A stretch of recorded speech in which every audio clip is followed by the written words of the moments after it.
Welcome back, everyone. This is Radio Free Market, and I am your host, Michael McKay.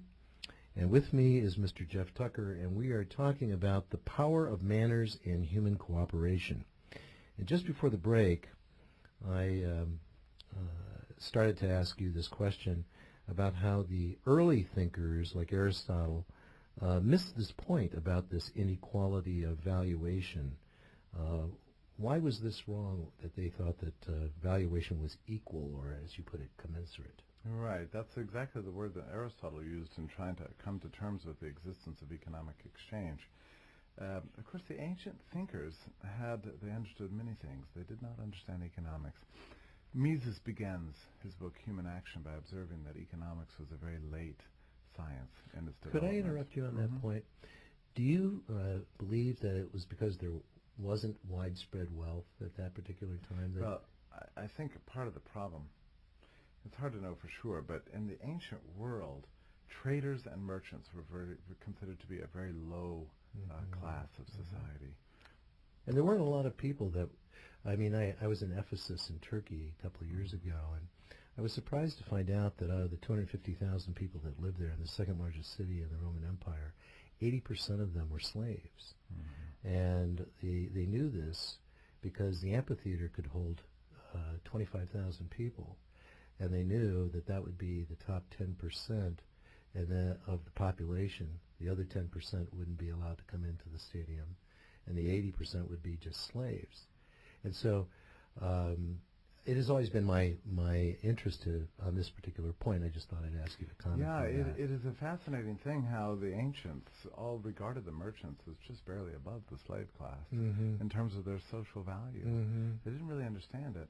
And it's partly because there wasn't a well-developed capitalistic economy, but there was also a bias. And frankly, science takes a long time to develop, and it wasn't really until the late Middle Ages, say the 14th, 15th century, where economics really got going as a science. And one of the first discoveries was precisely this point, that the essence of economic exchange is unequal valuation. You stole my next question, by the way. Okay. When that was discovered, and it was the followers of St. Thomas Aquinas. St. Thomas Aquinas and his relentlessly logical approach. But I also think that it was more than just an intellectual revolution.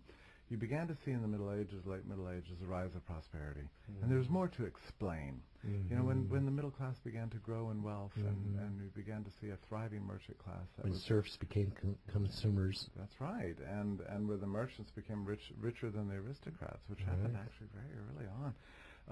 You told me a very fascinating story earlier this morning about the Reformation that I did not know. Yeah. Would you care to, we'll segue for just a minute on that. Jakob Fugger, he was one of the earliest millionaires. You can read about his life in a wonderful book by John T. Flynn called Men of Wealth. And he made the Reformation possible inadvertently, though, because he was a very big banker, developer, huge merchant. Some of his apartments you can continue to rent today in Italy. He was that kind of merchant. And the Pope was looking for a way to build St. Peter's. And it turned to all the bishops and the cardinals and said, "Who can help me?" And none were raising their hands. None could help him because they didn't have any money. It was only Fugger who had the money and made it possible. And he's the one who started up that enterprise in Germany that got him in such trouble later on, selling indulgences. Not the best kind of enterprise. But you did see the rise of the merchant class. That's right. And so there was a crying need for an explanation for what gives rise to this merchants.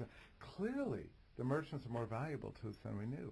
So it was the followers of St. Thomas who began to put it all together.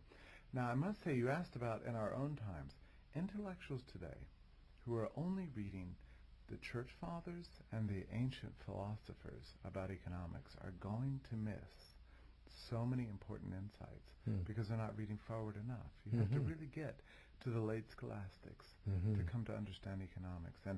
And explain the late scholastics. The late scholastics. The scholastics is another term that's often used for the followers of Thomas Aquinas. And the late scholastics, mostly centered in Spain, around the University of Salamanca. And Spain was a rising empire. You had rise of prosperity and shipping and commerce all over the place. And the intellectuals of the School of Salamanca put their minds to work to trying to understand economics. And their first discovery was this mutual benefaction that comes from exchange, the existence of inequality. And they wrote about it very persuasively and brilliantly and corrected Aristotle. I want to, we have just a little bit of time left in this segment, but I would like to ask you to get started in explaining this subjectivity of value, because that's a linchpin in understanding how things are evaluated. Yes. Well, it's a term, the subjective theory of value that comes out of the Austrian tradition. It can be a little confusing because sometimes people first hear it and they think, are you saying that all things are subjective? There's no such thing as objective truth? No, we're not saying that at all. By subjective, all we mean is that it comes out of the minds of individuals, and that valuation is not attached to physical goods in themselves, but rather it's imparted to physical goods from our minds. This bottle of water is worth 50 cents here because I think so, but if I'm in the airport, it's worth $3.50. And if you're in a desert, much more than that. That's right. So, but that's the essence of this subjective theory of value, is that things do not have an intrinsic value. Their value is always being reassessed by the individual that is looking at it. That's right. And I have to interrupt you and me because we are coming to the end of this segment. But please stay with us, folks. This is Radio Free Market and Michael McKay talking with Mr. Jeff Tucker. And we're talking about the power of manners and human cooperation. So please stay with us.